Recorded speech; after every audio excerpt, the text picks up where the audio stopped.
Welcome to the One Player Podcast, the show on Solitaire Board Games. I'm your host, Albert, and this is episode 319. Hey, Albert, what do you get if I take your icicle and add it to my icicle? Two icicles? No, a pericle. A pericle. Ah, yes.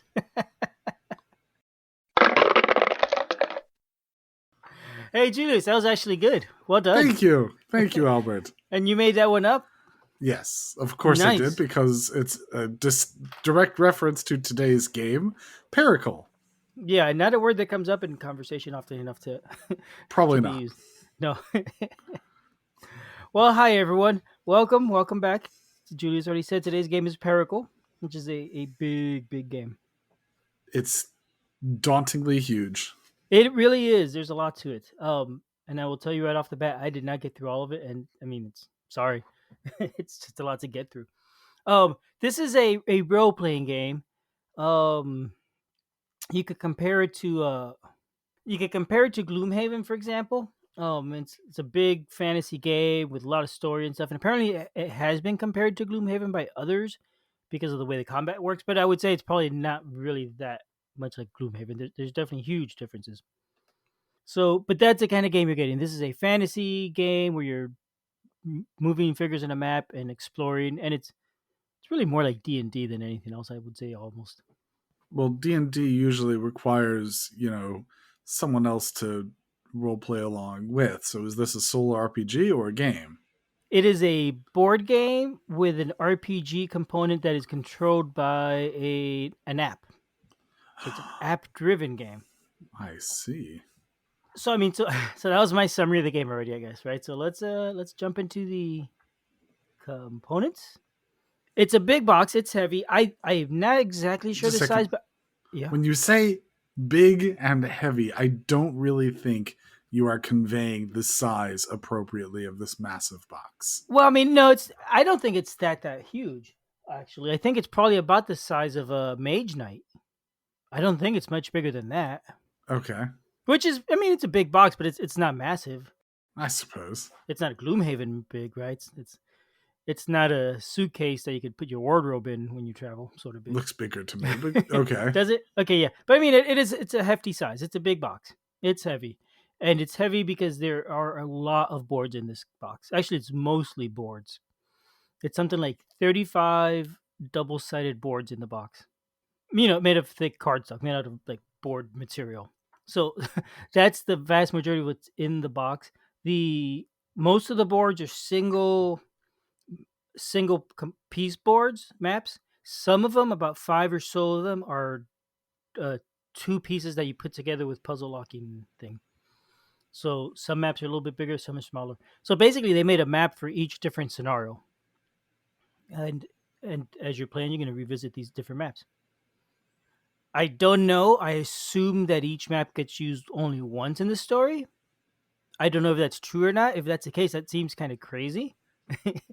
But I haven't reused them for different locations. I have reused a couple maps when I've revisited a place. So that is the first component you're going to get in the box. What else do you get? There's about 75. There's exactly 75 plastic miniatures in the box. I think it's exactly 75. They're acrylic, sort of like a plexiglass or something. The little shaped miniatures with color pictures on them and acrylic stands. So they're really nice looking. I think these are exciting because I could potentially use them for other games and whatnot. They are relatively generic, so they're pretty reusable. Like there's zombies and there's maybe dragons and stuff like that. And then there's a bunch of different hero figures. One minor annoyance about them, I guess, the figures, because they're plexiglass. I don't know if they're plexiglass or acrylic. I'll probably call them They're plexiglass. acrylic. They're acrylic. Okay. They have a protective film on them, right? So they come. When I first got it, I didn't realize it was a protective film. I thought the back of the figure was just sort of frosted and the front was clear. Except it was weird because it was actually the other way around. The back was very clear and the front was frosted, and I thought that was strange. And eventually I realized, oh, wait a minute, this is a film, and I peeled it off, and wow, it looks really nice now. Nothing in the rules that I found told me that it was protected and I should peel them off. And so I could see somebody playing with it and never realizing it. And also, it's really hard to get them off. It's slow, tedious. So I'm basically, as a new figure gets used, I will peel it then. It's frustrating to do it ahead of time because it'll, at least for me, it'll take a while. I'm pretty familiar with that particular thing from dealing with other acrylics because a lot of acrylic things have that protective sheet on them, especially the ones that have printing on them. So I'm familiar with it. I know it's there. In fact, recently my wife ordered something acrylic and used it for a long time. I'm like, do you like it with the look of the sheet? She's like, what sheet? See? So I'm I'm aware it's an issue, but I'm at least familiar with it to know that it's a thing you need to do. Oh, okay. I had no idea. It hadn't occurred to me. I hadn't really gotten a game with it. And in hindsight, I have gotten acrylic things that came covered on one side, like ordered things from Etsy, like maybe a life tracker for Arkham Horror, that sort of thing. And it didn't dawn on me for a while. But either way, I mean, not a huge deal. Figured it out. I think it was clever that they have the back unprotected, not the front, so that it was kind. That's what really keyed it off for me. It's like this is kind of weird that the back is clear, not the front. And so that helped a lot. There are backs and fronts, so it's got painting on both sides, I guess, and that's for a reason because there is, as you're playing the game, the creatures and the characters will have a facing during combat. Besides that, you get a pad of character sheets. I said this game is a lot like D&D in a way, right? You make a character, you come up with a name, you choose the attributes that you have for it, you distribute the points around, you pick weapons that you want to start with and spells and all that. As you're playing, you will level your characters up and choose how you want to raise your experience points and all that. And I know a lot of other board games do that, but this, maybe it's just because it's in a character sheet. I don't know, but it sure feels a lot more like D&D or something. It reminds me of that sort of experience. So I really enjoyed that.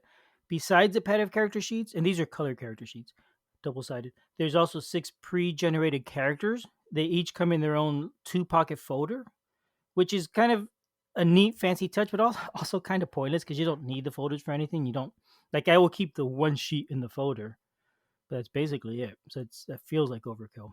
Actually, there's 3 copies of each character because when you start the game, like it'll have you start with the level 0 version, and you go through some training scenarios, and then you advance to level 1, so you could introduce some new mechanics, and then it goes to the standard version, which is the one you actually play the game with later. And that's the one that you then will start leveling up once you've passed the tutorial. But again, it's a lot for just that. Six fancy folders each, with a picture of the character that's inside in the front and big picture. The characters, are all different, more or less standard types, but not exactly. I felt like they weren't quite your normal generic character classes, even though the names and titles are. And I think it's because of the way the mechanics work, which we'll get into more. Custom dice. I think it's about 2 sets of custom dice. They Some nice D4s, like the Q Workshop dice. They're these rounded Q4s. They're sort of like 2 sides. You know what I'm talking about, Julius? They're like, Oh, I do. I actually really like that type of D4. yeah, It's much better than any other type. the little caltrops. Yeah, yeah. So it has those. They're great dice. I like those a lot. So it has a few of those. It has a bunch of D10s and stuff, and they have different custom images on them. For when you're doing skill checks and stuff. There's a few handouts that you can unlock as you're playing. They come with a little sticker seal on it, so he'll tell you, go ahead and open handout number 3, and you take off the sticker, and you marvel at that. There's a couple books in the box, a rule book and a hero handbook. They're each about 40 pages. They got a glossy cardstock cover and color pages inside, kind of glossy paper. They have some artwork inside. There's examples inside that are actual photographs of the boards and stuff to show you what's going on. Like maybe a photograph with some. When it's talking about line of sight, for example, it'll show you a photograph and draw the line so you can see what they're talking about when they talk about line of sight. So I think that it did a good job with the examples. The rule book has all the basic rules to play the game. The hero handbook has instructions on how to make your own custom character if you don't want to use one of the pre-gens. It tells you about the different spells, the different weapons. It gives you different weapon tables and the cost if you want to buy weapons and stuff like that. The different skills you could get and how they work and what. It's basically how to level up. I mean, I guess you could compare it to a player handbook and a DM's handbook, sort of, kind of, but not really. My only real, well, Yeah, my only real complaint about the handbooks is that when I'm holding it and I'm flipping through it, I tend to fold it or hold it such that the back cover is creasing as I'm flipping through the pages.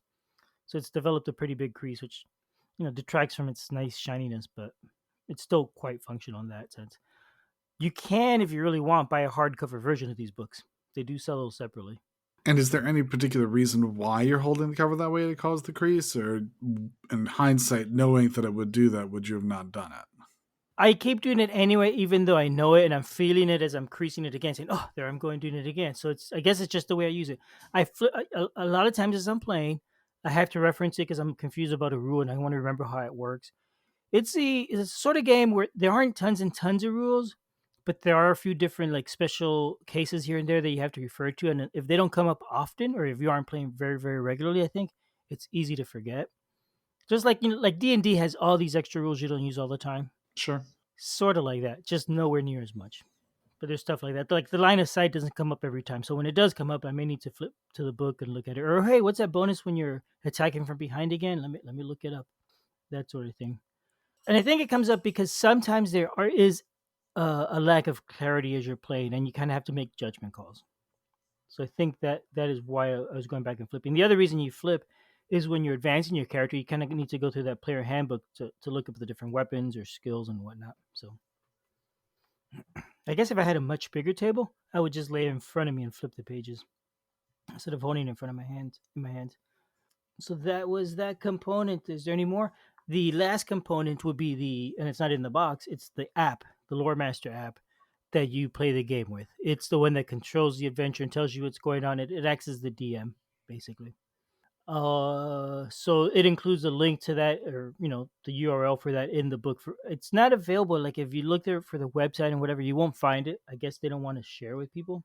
So you have to get the game and then you can see the app. Because once you have it, anybody could log in and start playing, and you could pretty much play the game without just without doing the combat on a map, I guess, and that would work. Anyway, that was pretty much all the components. I think did I leave out anything like some cubes and stuff like that? Anything else I left out? Oh, reference card. There's a reference card for each player. Any questions about the components? Any other questions, Julius? No. Nope. Okay. Theme. What do I think about the theme? I think the theme comes across pretty well, right? You are in a fantasy setting. It's it sort of feels like ancient Rome in a way, but it isn't, and it's clearly it isn't because it's fantasy setting and whatnot, and it's not Rome. The places have different names, but you start in a Colosseum, and just to me, it just feels like ancient Rome. Others may disagree. I think my son said it didn't to him so much, and I mean he's the expert. He has read a lot of Rick Riordan books, so he knows way more about ancient Rome than I do. That's a little funny. Yeah, I also and don't know how true. accurate those books are, but sure. you know, probably close enough. But so yeah, so I do think that the theme works pretty well, and the app has a flavor text as you're playing the app, and I'll get a little more into later. It will show videos and different cutscenes that are animated with a narration and whatnot. There's music playing, there's art in it, so it feels pretty thematic. That's it. Yeah, I guess that's always really fast. The theme isn't usually a very long section, is it? How we also can talk about how well the theme comes across with them, and I do think, I mean, based on what it is that I'm looking at, it looks like the theme is relatively well conveyed. Is that still accurate? Yeah, yeah, I'd say that's accurate. I definitely get the theme coming across. It feels like a fantasy setting. Yeah, I never feel like I haven't come across anything that made me think, "Oh, this is doesn't make sense." No. Something I just noticed from one of the pictures that I don't think you mentioned about components. The bases of the acrylic standees are actually hexes and not circles. Yes, they're all hexes to fit exactly on the hex space. Oh, that's Um, nice. the maps are hexes, yes, so they fit perfectly. Yeah, I mean, these figures are pretty decent. You could use them for all other games and whatnot. I think they would work really well. Like there's another game that's a miniatures RPG that's solo or cooperative that I've been wanting to play forever, like tactical combat sort of thing. Um, and I didn't have the figures, and now I'm thinking, yeah, these would be perfect for that game. So I'm all set for that. So the rules. I already mentioned the rules when I mentioned the components, right? They're clear. I found them clear and easy to follow. Lots of examples throughout, lots of color. It's not too dense. Paragraphs, yeah, there's a lot of text, but it doesn't feel overcrowded and super dense. And it's really not a complicated game. It's just they're very not. I want to say very many, but I don't think that's really accurate. I think that there's enough exceptions to the rules and special cases and stuff that I find I need to reference a book often. I already mentioned the issue with the bending. I like how the handbook, the hero handbook, and the rules handbook are separated. That's handy because two different people could be reading at the same time, so that really does help out a lot. Not everything in the rulebook applies at first. I wrote this down. The also you don't really need the rulebook at first because when you go play, that Lore Master app does include a tutorial that'll walk you through it anyway. And as you're playing, it'll say, "Do you want a tutorial or do you want to just go on to the next section?" So you could just wait and use the tutorial. And if you're playing multiplayer, and I should say I did play all this with my son, it was all two players instead of solo, but it is effectively going to be the same. And as a matter of fact, with a two-player game, they really tell you need at least three characters. So we were controlling an extra character anyway. So it's never a true solo sort of thing. It'll ask you if you want to do the tutorial or if you just want to jump into the next section. And if you're playing multiple players, you probably just want to do the tutorial. If you're doing solo and if you already read it, you don't need it, but it's still handy and not too, it goes quick enough. That's not a problem. So then the gameplay. I mean, the game's play starts with getting your characters ready, right? Either you're going to pick a pre-gen or make your own. It's definitely much easier to just take one of their pre-gen characters from the beginning and then go through the tutorial. If you're making your own, you're gonna have to spend more time. You're gonna need to understand all those rules first, because if you're making a character with spells, you can want to understand how the spells work and how the combat works, because they're gonna affect the combat and whatnot. So it's definitely a slower process. I would recommend just using the pre-gens from the beginning, picking one that you like and going with that, and then later on they even say if once you've gone through the tutorial, the introductory levels where they teach you how the basic combat works and have you do a couple basic fights, they say if you want to now make your own character, this is the right time to do it. And they warn you ahead of time. They said, we're going to give you a chance in a little while to switch to your own character if that's what you want. So they set you up for that. I just went with the pre-gens and kept that. Didn't wasn't inclined to make a new character. Part in part because of the podcast. I guess I think in hindsight, if I really were gonna play this long term, I would have probably made a different character because the one I picked, I like it, but it's not exactly what I wanted. It's not exactly what I was looking for. So that's the first step. You're gonna make your characters or choose your characters. Once you're done, go to the website, log in. Somebody's gonna log in with an account and start your campaign. I believe you could have multiple campaigns going at once. I have not tried that. Do they interact in the same world like it does in Gloomhaven? What do you mean? I don't know. Well, in Gloomhaven, if you have multiple campaigns going at once and one of them unlocks a thing, the other ones can also go to Oh, that unlock, or if it does a tag that would cause an unlock somewhere else, it applies. So you can sometimes have interactions between the different groups that are running in the same world. that's neat. No, I do not believe so. I don't think it does that. Um, I did not play enough to have an experience with that. I did start a second campaign, but actually that was separately on my own account, which is a bit not the brightest idea. But I did that because we had been playing on my son's computer, and then he was using it for schoolwork or something one day, and I wanted to play some more, just to get more experience for the podcast. So I started on my computer, started the account, skipped through all the scenes that we had already done, got to the next fight and sort of thing, went through a couple more scenes, and then the next time we played, we on his computer we had to skip a few scenes. Not the best way to play, but yeah, whatever it works. Once you're playing, the actual gameplay consists a lot of reading along with a story that's displayed on the computer. It'll tell you what's going on, where you're at, a lot of flavor text and that sort of thing. And occasionally, or often, it'll have you do a skill check or choose from a number of prompts, like oh, this person's here and they're looking aggressive. Do you want to confront them? Do you want to go hide, or do you want to do this? And you choose which one you want, and then the story continues from there. So you have choices to make. Other times it'll be make it like I said, make a skill check. In that case, you roll some dice against whichever appropriate skill it is that you need to roll, and if you succeed, it'll say like, did at least one person succeed? If you say yes, then it goes on. Sometimes it'll tell you if anybody failed, then like if you're sneaking around, if anybody failed sneaking, then you guys are all caught. So there's things like that. I know Ashy, and depending on how your roles and whatnot go, then the story continues. There's also occasionally then there's a fight. Some happens and you have to fight. So now it switches you to the map. It will it will show you a setup map. It'll tell you which board to use. You find the board, you pull it out. It tells you which figures to use. So you find the correct figures. You put them on the board where it tells you, and then you do the combat. The app will actually handle all the enemies for you. You position yourself on the map. It tells you where to position the enemies. As you're playing, it'll roll for the initiative, tells you whose turn it is to move. When the enemies have to move, it'll tell you how they move. You could apply conditions to them. So, if, for example, you cast a spell that makes somebody drop their weapon on the specific enemy, you say the weapon is dropped, and on their turn, they will spend it picking up their weapon. They'll decide. So it's pretty smart about how they act.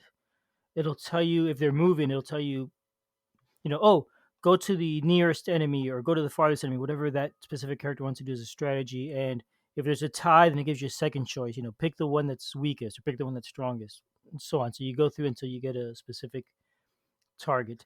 So it'll handle all that. It'll tell you if they're casting spells. It tracks their, well, it sort of tracks their health. When you're playing now on your side, when you're playing your characters, you're rolling dice. You're tracking your damage on paper. So if they hit you for 3 points, you have to mark 3 points on your character sheet. When you attack them, you roll your dice, and it tells you if you did 3 points of damage on them, you subtract 3 points from them on the app. Once they die, then they're removed and they're no longer in combat. So it does a pretty good job of managing that combat. I thought that worked pretty well. You are able to step back and forth if you make a mistake here and there, so you could do that. I don't know if you could go too far or not. I never tried that, but that also felt like cheating.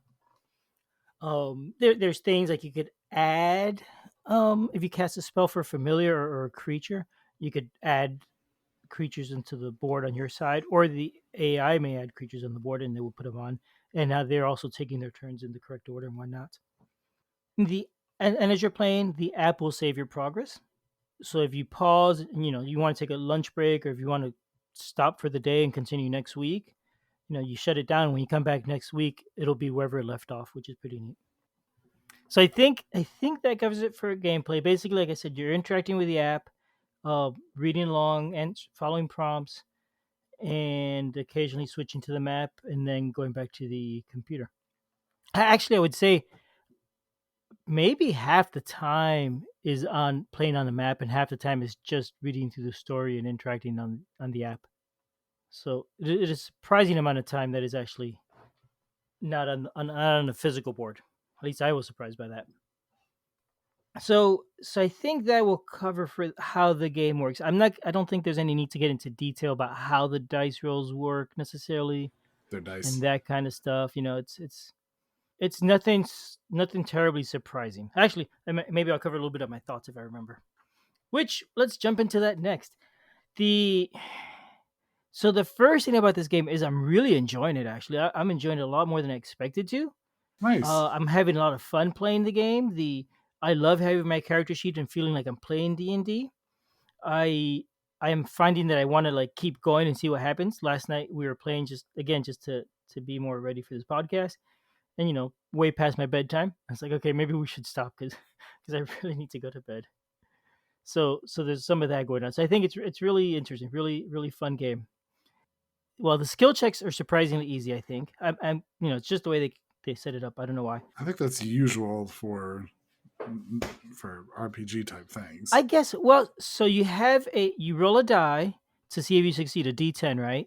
And one of the sides is an automatic failure. Four of the sides have a number one, two, three, and four, and the rest are automatic successes. So really, only like four of them matter. And to me, that just, I guess, it's if it was just a regular D10 with numbers, it probably would be the same. Basically, anything from 1 to 6 would be a success, and then the rest are optional, sort of thing. But it feels weird. Um, but yeah, so all the rules are pretty simple. The app handles the enemies really well. I like all that. There are things I don't like though. The one thing I don't like personally is how much time I'm spending on the app.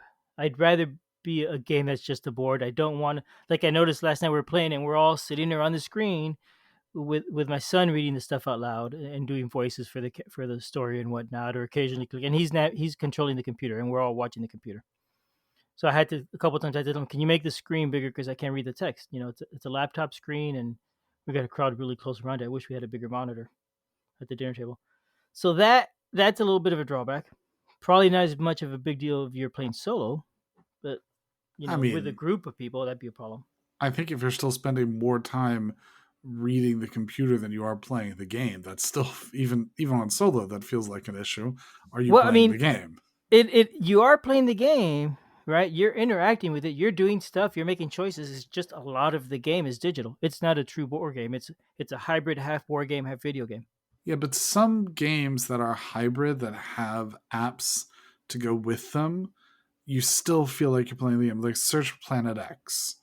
The app is not where all of the action is happening. The app is just the response. Mm-hmm. Everything I'm doing on the table. So Right. how much of my activity is focused on the screen? If it's skewing too much into the app, and the app is most of the experience, like, is Yeah, it? I mean, so that is an idea for me, but it works because it's a DM. The app is acting as a DM. It's telling you everything you see. When you play D&D, a lot of the game is you interacting directly with the DM and occasionally having a fight. And if you're playing with miniatures, not everybody uses miniatures, but if you are, then the fights you do on the board. But a lot of the other stuff, it's he's describing what you see when you walk into the cave and telling you what's there, and you're going, okay, do I want to go inspect this or inspect that? And then you tell him what you do and you do your roles, and he tells you what happens and what you see. So that's the experience you're getting. It really does feel like interacting with a DM, and because you're all crowded around looking at the same screen, it's like all crowded around looking at the DM. So I think it does a good job of that experience. You just have to be aware that this is the game you're getting. It is not a board game. It is a hybrid game. Very very much, I'd say 50-50, or more than 50-50. It's more computer than board, because the only time really the board comes out is when you have a fight, and not everything is fighting. And even when you're doing the fighting, you're still using the app to control the enemies.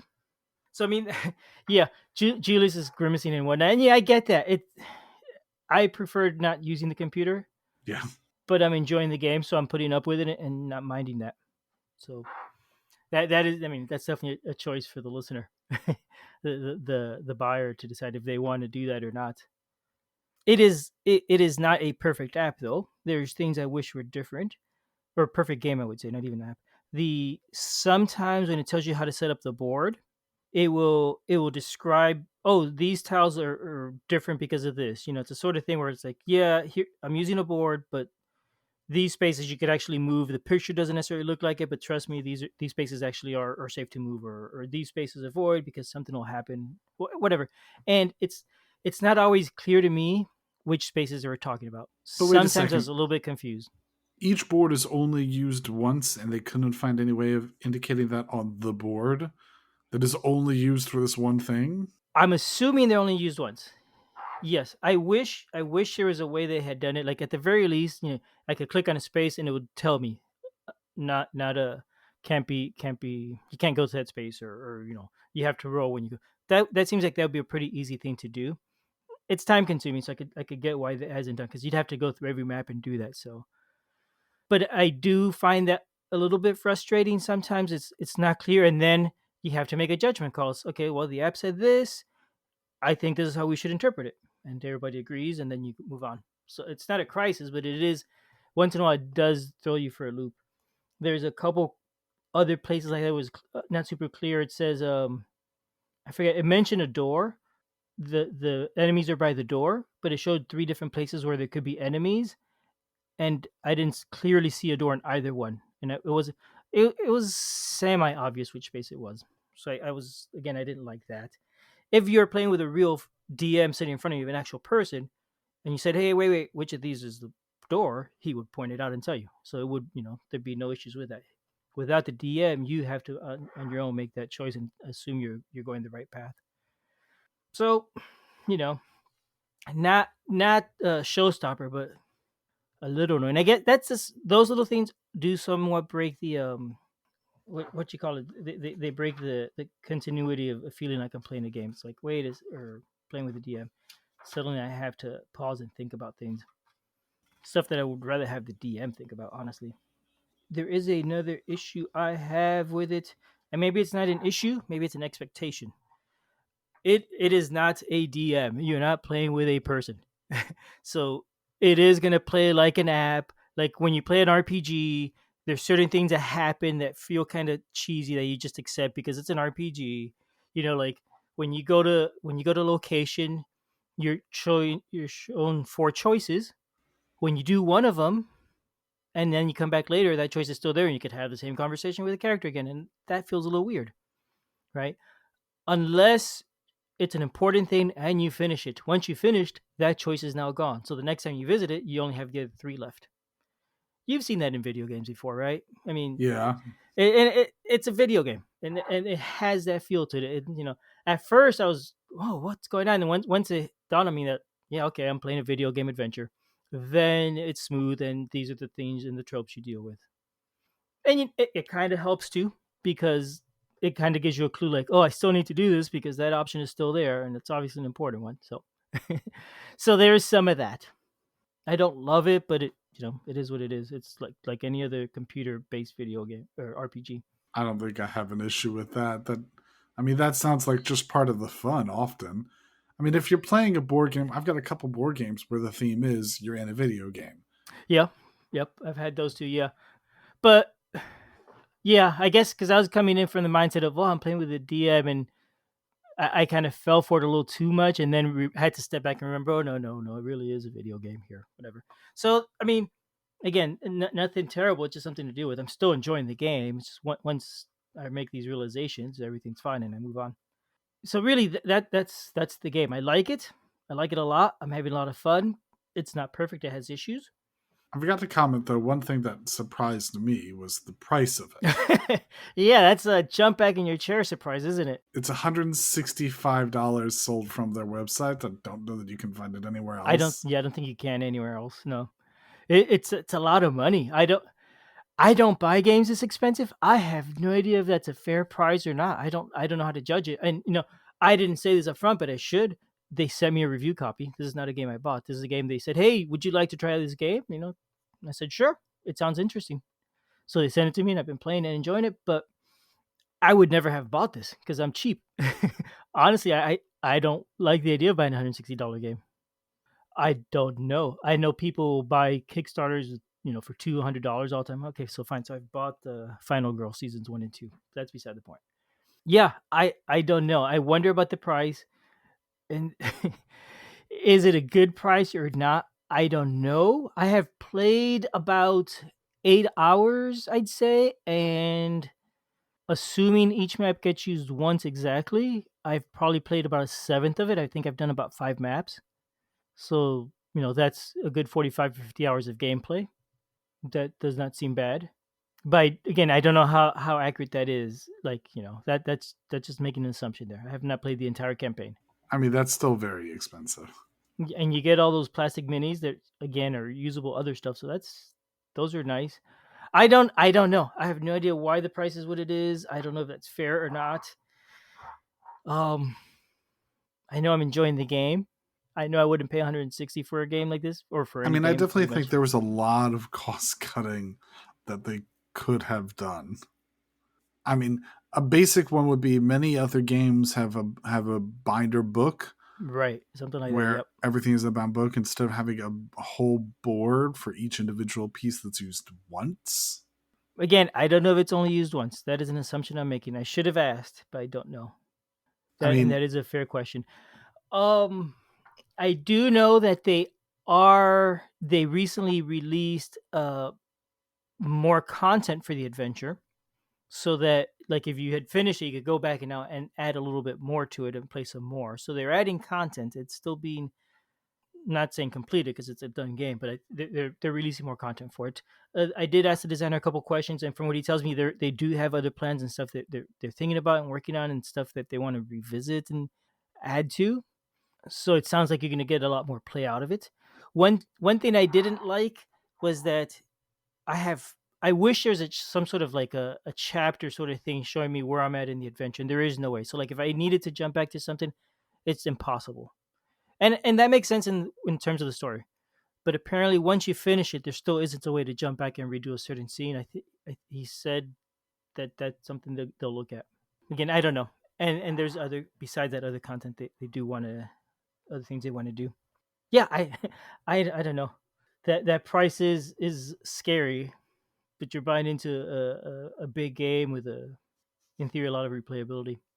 Well, no, the adventure isn't replayable. Once you've played the adventure once, right, you're done. You can replay the same adventure and see how it goes. Which is a thing. I believe there is branching content. I don't know exactly what that means. So I think it might be that the second time you play, you might see stuff you didn't the first time. But I have no idea how involved that is. There was something else I was going to mention before you brought up the price, and I forgot what it was. Sorry. Yeah, no, that happens. And it might have been about the extra content stuff, honestly. I mean, the components do look nice. The acrylic pieces look nice. I find it very surprising that you cannot get their rulebook to look at in advance of purchasing the game. Yeah, I don't know why. That's good. You could buy the hard copy. That's a thing. It's not available to download. You can get it from the app. That's the only way to go get it. So Yeah, but the app is not available until you have the rulebook. Right? You don't have the URL for it, so that's different than how most people I would expect do things. Yeah, this is apparently a game that the guy came up with, and the family would play together, and he's developed it over years, and they released it as a published game. So this is something they have used themselves for a long time, and this is why he was telling me that there's more things that they want to do and stuff they've done in the past that they haven't released yet and whatnot. So I know there's interest in more. One other thing about the cost that isn't necessarily obvious is that there is a lot of software development that goes into that app. Right? It is a pretty nice app. It does work well, even with the things I mentioned that are lacking. It's a fair bit of content, so that has a cost in it. Granted, I mean it's a one-time cost, but it's a cost of the development that they have to recoup. So I mean, I guess that's I part hear of it. you, but an app like you can play a full on like there are virtual RPG games for like $10 on the App Store that you could play. Like Mm-hmm. how much of that $165 goes towards buying an app? I don't know. Yeah, I don't know. Well, those $10 apps in the game, so we're gonna get more downloads than people bought this probably. So, I mean, there is that cost. I don't know what what how much of that factors into it, but I'm sure it's not insubstantial. You can buy more figures, right? They do sell figures you could buy from the website, like a box of just plastic figures, like another 75 different ones. So you could add them. I believe they're all player characters. So you can make your own. When you make your own custom character, you could choose from all the different acrylic figures you add Yeah. and whatnot. And there's other add-ons you could get from the website, but none of it felt necessary. Other than I think there is a book of spells that does add more spells and stuff like that, but it isn't necessary. It would just be more if you did have it. So yeah, I mean that that's Pericle. It's a neat game. Really like it. Kind of expensive. Expensive. I don't want I hate dwelling and going and ending on that, but like I said, I'm cheap, and that does shock me personally. But again, I've had a lot of fun playing it with my son, so and I look forward to continuing the campaign and figuring it out and seeing how it ends. All right. Well, I think we've just about finished with Pericle. All right, no snappy nothings. Nothing's coming to mind for Yeah, Pericle. we're done. Yeah. Oh, Pericle. I don't know what Pericle stands for. It sounds like Pericles. Um, the place is a sort of like the Mediterranean. There's a bunch of lands that border a sea, and there's islands in the middle. I don't know. Um, au revoir. Sorry, everybody. Not this time. Goodbye, all. Goodbye. Bye.